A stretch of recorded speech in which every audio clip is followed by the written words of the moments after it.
me tell you something about Kevin Durant. Kevin Durant loves to play basketball, and the people that questioned whether he wanted to get back to this team were wrong.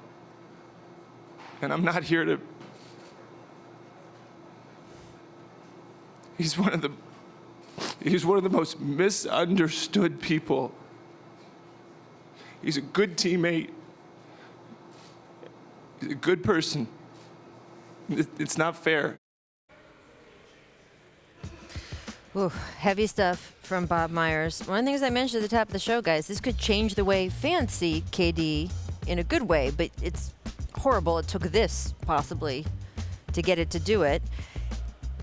Look, 11 points in 12 minutes, right? The Warriors believe, according to our Ramona Shelburne and Adrian Wojnarowski, that this is an Achilles tear that will get confirmed by an MRI sometime today.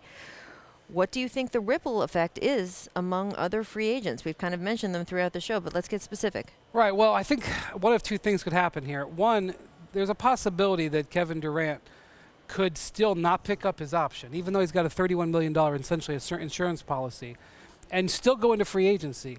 Right. And there could be a team that wants to pay him. So let's just clarify that for a minute, by the way. Yeah. Everyone's saying, oh, KD is going to be a free agent this summer. KD has the option to be a free agent this summer. He still has a player option to stay with the Warriors, and he could basically, use that year to rehab with the Warriors, collect $31 million, but honestly, I suspect he's not going to pick that up, and he is going to be a free agent because the Warriors have to offer him a contract no matter what. Right. And his max is closer to $40 million, and I'd want the full $40 million. The other thing is these players are so super-duper rare that I do think, even though he's 30 years old coming off this terrible injury, I think that teams are going to want him, and they're still going to offer him max contract. So that's incredibly different. Now, the thing is, what will the teams who had a chance to get KD do? Will they still be interested in him and be willing to have him rehab under their care and build a community with them? Mm-hmm. Or will they move on to other places, and that could have a ripple effect? The other thing is, what if now that KD we know is not coming back, what if the Raptors do indeed win this series? Right. Does that keep Kawhi Leonard here? Right. Does that anchor him here? And then we have this free agency that we've been talking about for months as being maybe a potential game-shifting free agency.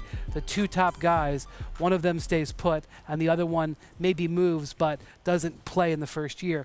It could dramatically alter everything, and then there's obviously things that happen. The NBA is an ugly business. It really is, especially when we have a situation that we have with KD. Because if I'm Kawhi, I'm Kyrie, KD was going to lead the charge in free agency, and people was going to sit back and see where he was going to land. Then they were going to base their decisions off of that.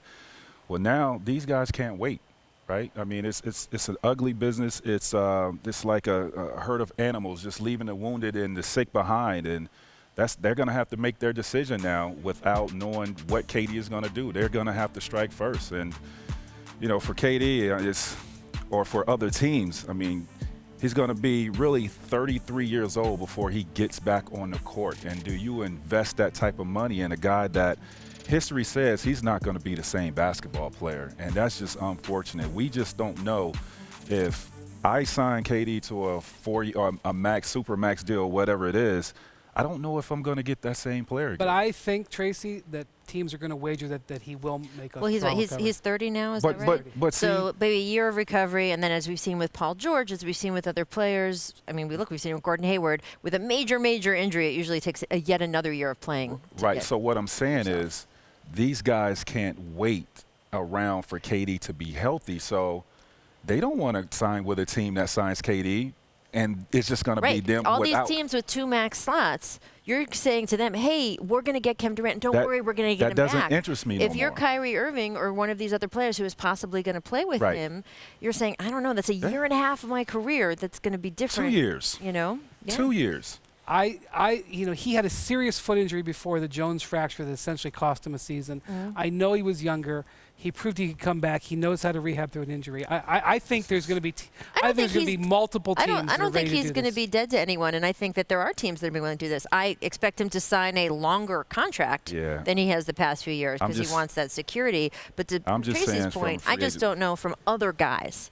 Are they going to be like, okay, I'm so sorry this happened to you, but I now need to go make my way a little bit differently? Hearing a healthy KD is coming to sign with me versus, you know, KD's going to be out for 2 years before. Well, the thing is, I think the big losers have been the Knicks, because in the last week, we've seen Brooklyn basically clear out their cap because they think they can get Kyrie plus.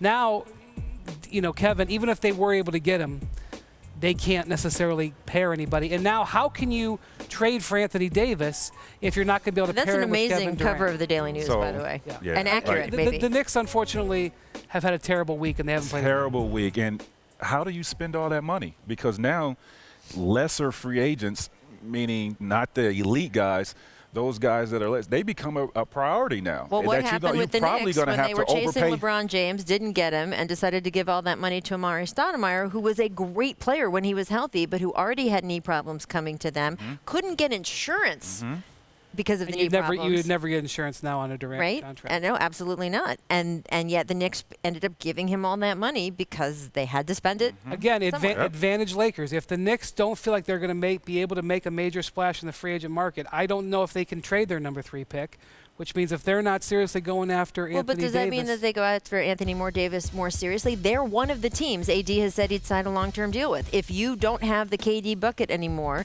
do you then throw more at New Orleans for Anthony Davis because you feel you could get him long-term? No, because I think you can't have a championship-level team in year 1 anyway.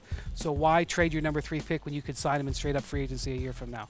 I think, again, it favors the Lakers a little bit, because if the Knicks are not bidding with the number 3 pick, it favors the Lakers, who are bidding with the number 4 pick. The Lakers just struck gold. They struck gold.